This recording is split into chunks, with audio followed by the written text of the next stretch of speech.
каждым днем цены стремительно растут на все и в первую очередь на базовый продовольственный набор, в котором, как ни странно, лидирует сахар. Искусственный дефицит создает и паника населения, которое стало экстренно закупать в огромных количествах все, что лежит на полках.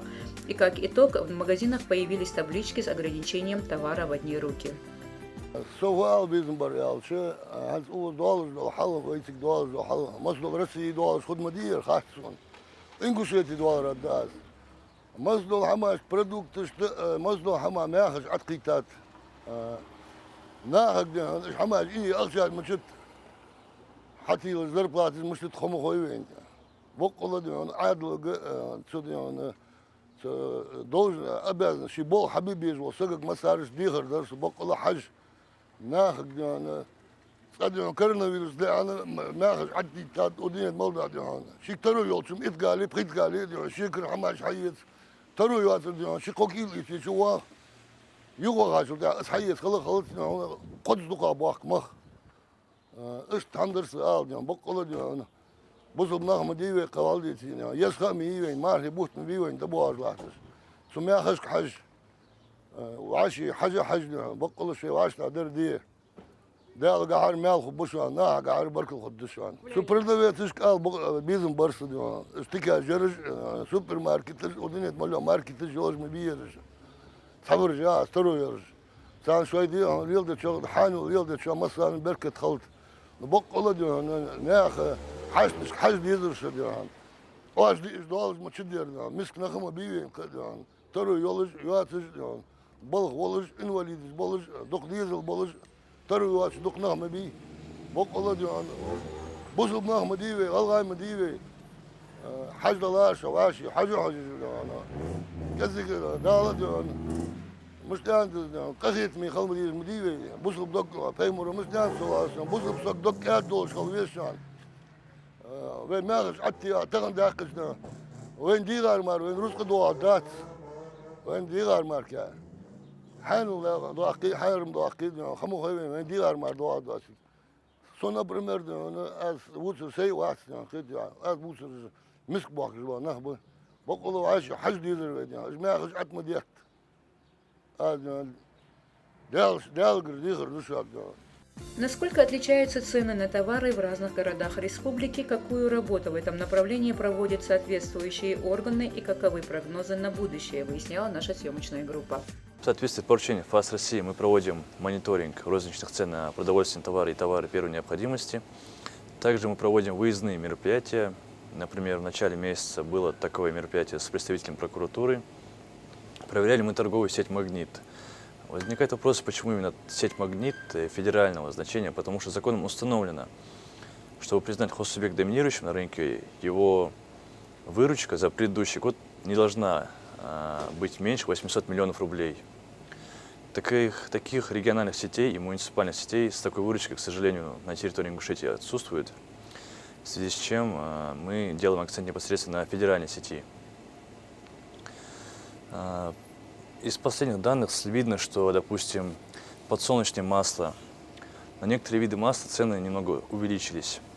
Некоторые снизили почему-то, но некоторые остаются неизменными. Здесь, управление будет мониторить и дальше, проводить поездные мероприятия, и будем держать ситуацию на контроле. Сахаром не запаслась, все приобретаю по мере необходимости, да и цены как таковые не очень высокие, кроме детского питания, которое заметно возросло в цене, констатирует Ирина Цичоева. Я сахаром не запаслась, честно говоря, вот даже когда очень многие начали в магазины, начали делать всякие запасы, я не отношусь к той категории. Почему-то сахаром я не запаслась, я покупаю сахар по необходимости. Но скажу, что некоторые крупы я купила. Я заметила, что вот какой-то период, где-то неделю назад, цены были очень высокие на все продукты, особенно на продукты первой необходимости, крупы, там, мука, сахар, соль.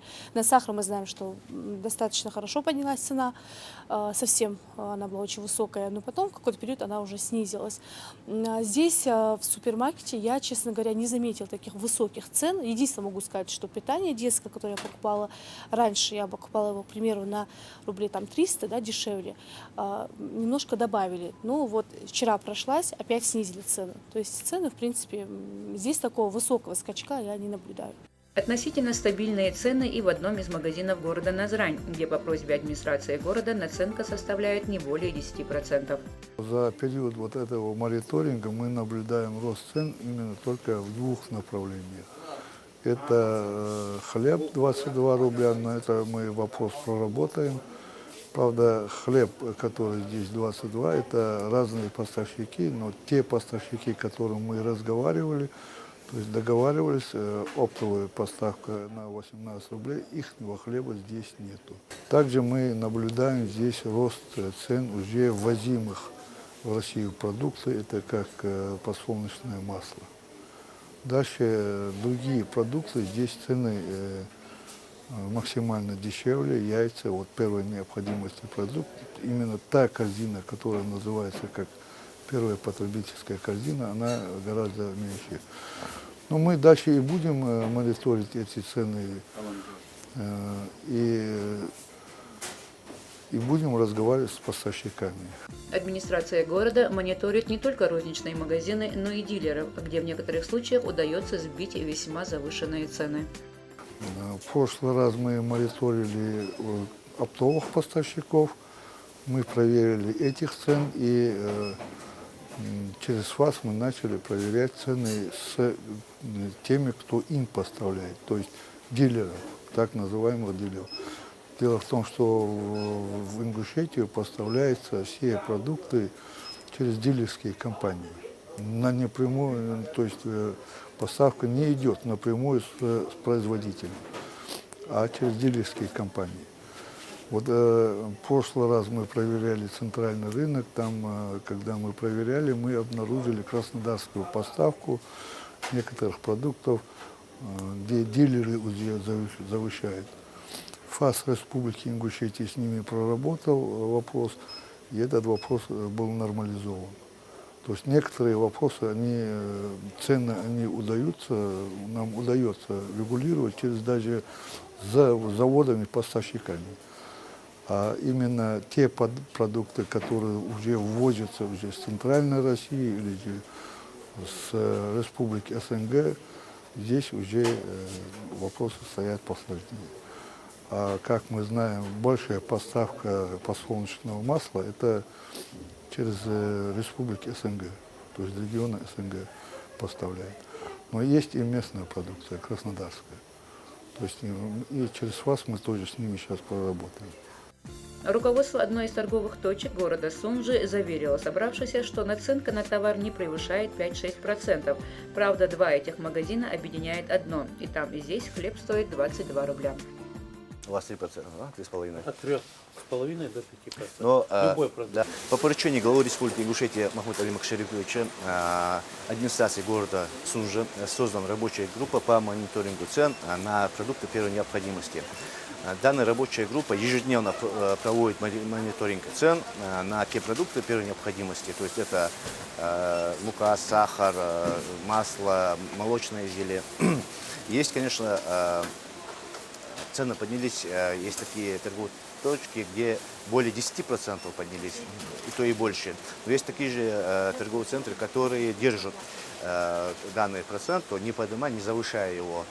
То есть от закупочной цены они поднимают 5, максимум 10%. Вот в данном магазине, в котором мы сейчас проводим проверку, здесь цены поднялись не более 5% от той суммы при закупочной. Цены на товар настолько часто меняются, что во всех магазинах республики ценник на продукты практически отсутствует, а те, что в наличии, не соответствуют действительности. Покупатели жалуются на то, что цены на товарах бывают одни, а при пробивании на кассе, то есть цены бывают совсем другие. Вот над этим наша рабочая группа работает, чтобы привести в соответствие с законодательством. В отношении тех предпринимателей торговых точек, которые завысили более 10%, так как есть постановление правительства, где четко указано на те продукты первой необходимости, на которых нельзя превышать более 10%. Данные торговые точки мы выявляем с данной комиссией, и в соответствии с законодательством информация, материала будет нами направлена в прокуратуру города Сунжи для принятия решений в соответствии с законодательством. Не более 7% наценку на весь товар накручивает один из самых доступных магазинов в городе Малгобек. Администрация города Малгобек ежедневно проводит мониторинг социально значимых продуктов, наценок социально значимых продуктов.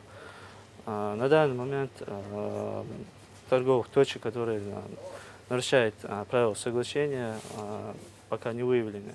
На добровольной основе с магазинами, продуктовыми магазинами были заключены договора о том, что цены на социально значимые продукты не будут превышены 10% от закупочных цен. Мы, например, добавляем меньше 10% на все товары. А детское вообще мы 5 только добавляем. На сахар, муку тоже 5%. В другом магазине также цены не превышают 10%, и в отличие от городов Назрани и Сунжи, хлеб в магазинах города Воинской Славы стоит 20 рублей. Килограмм 98 рублей. Мы вот добавляем 10%. Вот это 700 грамм. 700 грамм 65 рублей. Рис тоже мы добавляем только 10%. 800 грамм 66 рублей. Где-то вот процентов 30 примерно подорожали поставщики. Мы вот добавляем процентов 10. Бывает где-то вот можем даже добавлять 5% только и 10%, но не больше. Ну, практически все подорожало у нас. Хлеб мы, как обычно, по 20 рублей продаем. А так вот остальное вот все, цены очень даже повысили. По заявлению руководства этого магазина, в отличие от сахара и круп, с 21 марта поставщик информировал о повышении цен на 40% на некоторые молочные продукты. Только что мы получили сообщение от торгового представителя «Молочный дом». С 21 марта цены будут подняты до 40%, и, соответственно, мы тоже будем поднимать где-то 10%, как обычно. 21 числа в очередях заменитель молочного жира яхар почти что на 40% езлуж позиции жишавой. Ще заявки юлчу завтра с пятницы на субботу юлчара, а с четверга на пятницу юлчара, ще на заявка и нормально. В сопровождении представителей администрации города и Центрального округа мы посетили этот самый оптовый склад, который находится в городе Назрань. Продавец подтвердила, что на определенный товар ценник подорожал на 40%, в частности на молочную продукцию чаба. Например, новая оптовая цена килограмма сыра этого производителя стоит 750 рублей. 750. О, тихая. Да, Килограмм 750 или... Цены включаются. макароны 55 и 60. На 40%. 40, говорят по 40. Я не знаю, я не больше.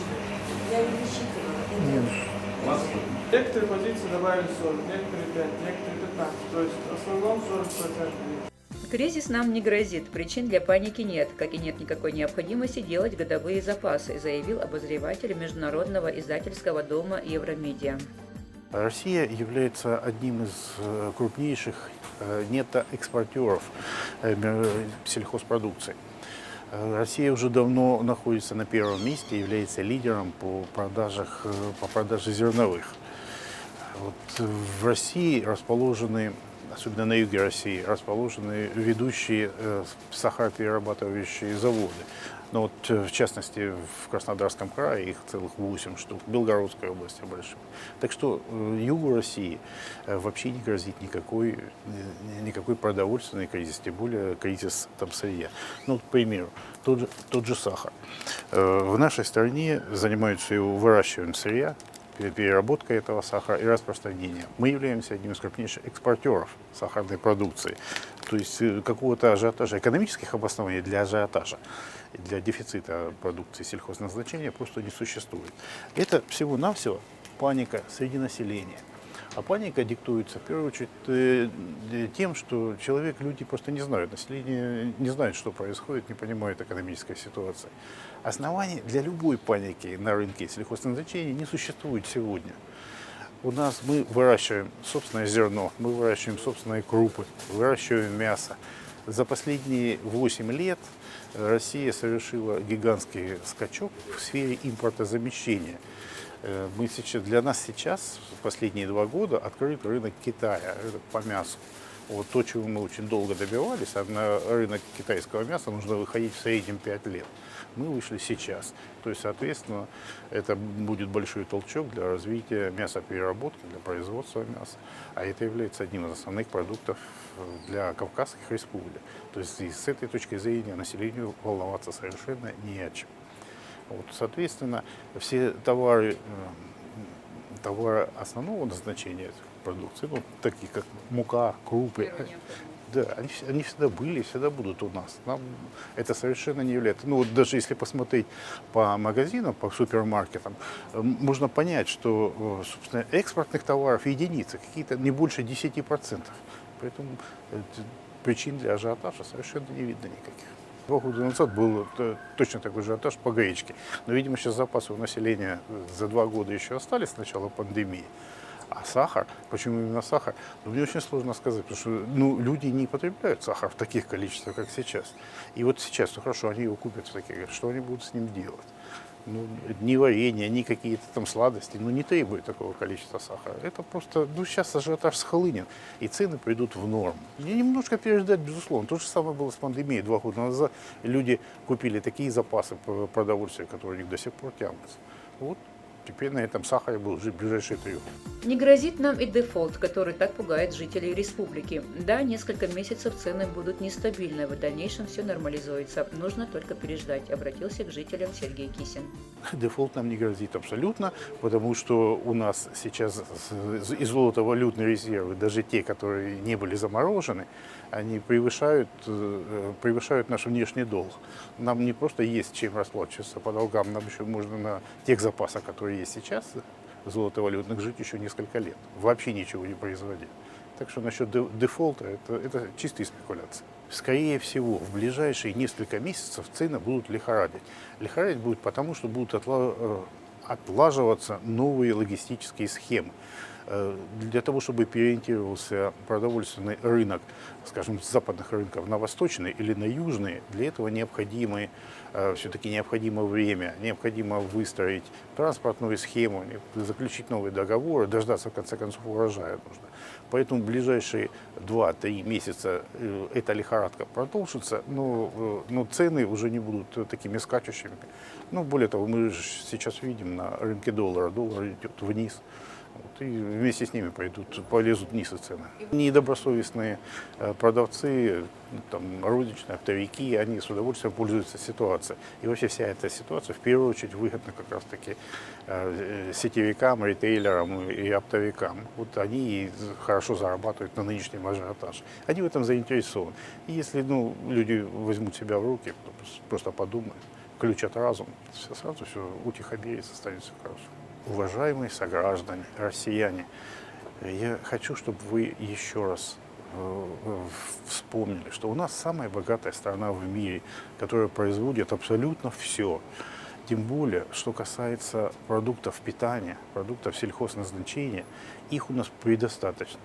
Все мощностей для переработки этих продуктов у нас тоже достаточно. Более того, никто не закрывает нам иностранные рынки, особенно рынки Юго-Восточной Азии, южные рынки. Все это у нас есть. Даже если вы привыкли к каким-то особым сортам сыра, не можете без оливок, не можете без каких-то тонких вин, все это все равно к вам попадет. Попадет через третьи страны и будет чуть дороже. За свои, конечно, слабости надо будет чуть-чуть платить, а за все остальное оно никак не вырастет в цене, оно так и останется. Более того, мы сами все это производим, и все это у нас есть. Так что будьте спокойны, живите богато. С целью стабилизации цен на продовольствие по поручению главы региона до конца апреля будут проходить еженедельные ярмарки, организованные Министерством сельского хозяйства. Нам дано поручение главы республики проводить ярмарки для стабилизации цен на рынках на основные продукты питания. Здесь представлена продукция мукомольного комбината, сад «Гигант» Ингушетии, спецкомплекс «Южный».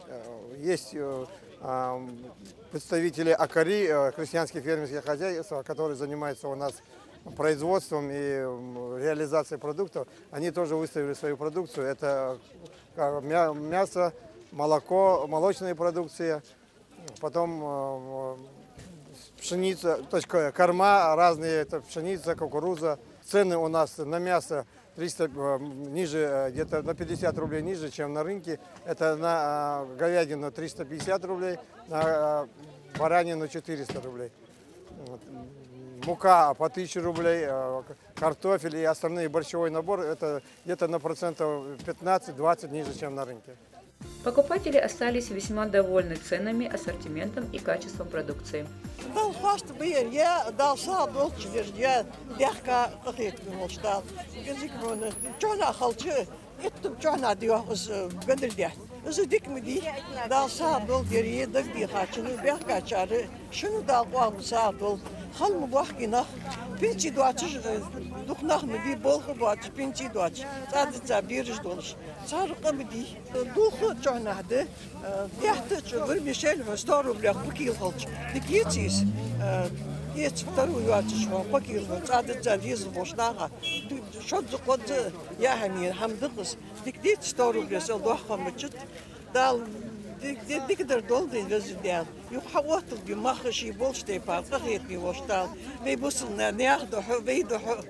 Следующая ярмарка с более широким ассортиментом пройдет 27 марта в Малгобекском районе. Ярмарки будут проводиться еженедельно в каждом районе, в каждом городе республики.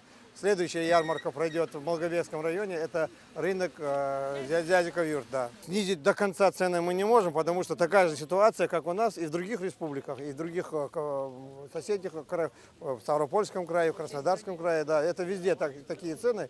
Просто мы проводим эти ярмарки, чтобы стабилизировать цены, чтобы они дальше не пошли то есть, на увеличение. Я думаю, птицекомплекс Южный производит мясной продукции, по-моему, нам на 10 лет хватит. Так что проблем с мясом не будет, с картофелем, с луком, с капустой, то есть борщевым набором проблем не будет. Мясо мы, наши крестьянские фермерские хозяйства согласны продавать еженедельно ниже 50 рублей, чем на рынке. Цены, мы каждый день мониторим цены на рынке и потом уже продаем на 10, на 20% ниже, чем на оптовых рынках.